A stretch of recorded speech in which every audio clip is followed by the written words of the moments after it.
ఆనాడు రాజశేఖర రెడ్డితో కలిసి పోతిరెడ్డిపాడు ద్వారా కృష్ణానది జలాలను సీమకు తరలించకపోతుంటే హారతిచ్చింది నువ్వు కాదా? ఆనాడు మంత్రివర్గంలో నీ మంత్రులు లేరా? హరీష్ రావు గారు ఆ మంత్రివర్గంలో మంత్రి కాదా అని నేను ఇవాళ అడుగుతున్నా. అదే కాదు, జగన్మోహన్ రెడ్డి గారు ముఖ్యమంత్రి ఉన్నప్పుడు ఏ నీళ్ల కోసం తెలంగాణ రాష్ట్రం తెచ్చుకున్నామో, ఏ నీళ్ల కోసం శ్రీకాంతాచారి లాంటి యువకులు, నూనూగు మిసాల యువకులు ఆత్మ బలిదానాలు చేసుకున్నారు. ఆ బలిదానాలతో సాధించుకున్న తెలంగాణలో కృష్ణానది జలాలు రంగారెడ్డి, మహబూబ్ నగర్, అదేవిధంగా నల్గొండ, ఖమ్మం జిల్లాలకు ప్రాజెక్టులకు భూములకు పారాల్సిన నీళ్లు రాయలసీమ జిల్లాలకు తరలించకపోతుంటే రాయలసీమ లిఫ్ట్ ఇరిగేషను, అదేవిధంగా ముచ్చుమర్రి లిఫ్ట్ ఇరిగేషన్ నిర్మించుకుంటుంటే ఒక్క రోజైనా నువ్వు అడ్డుకున్నావా? వీరతిలకం దిద్ది జగన్మోహన్ రెడ్డికి పంచభక్ష ప్రమాణాలు పెట్టింది నువ్వు కాదా? ఇవాళ నువ్వు చేసిన పాపం ఇవాళకు మాకు శాపమైంది, ఇవాళ మాకు ఉరైంది.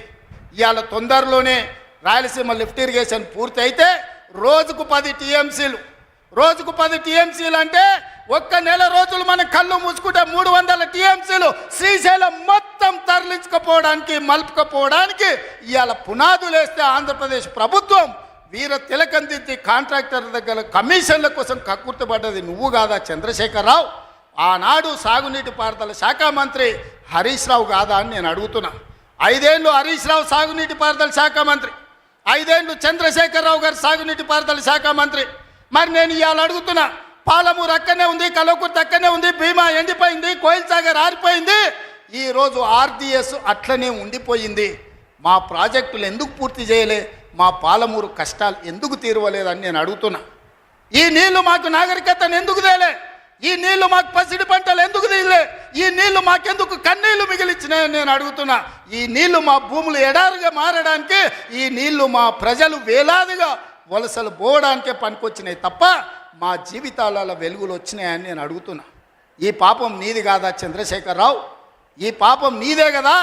10 ఏళ్ళు వచ్చిన తెలంగాణ రాష్ట్రంలో 2 లక్షల కోట్ల రూపాయలు సాగునీటి ప్రాజెక్టుల కోసం ఖర్చు పెట్టినావు కదా.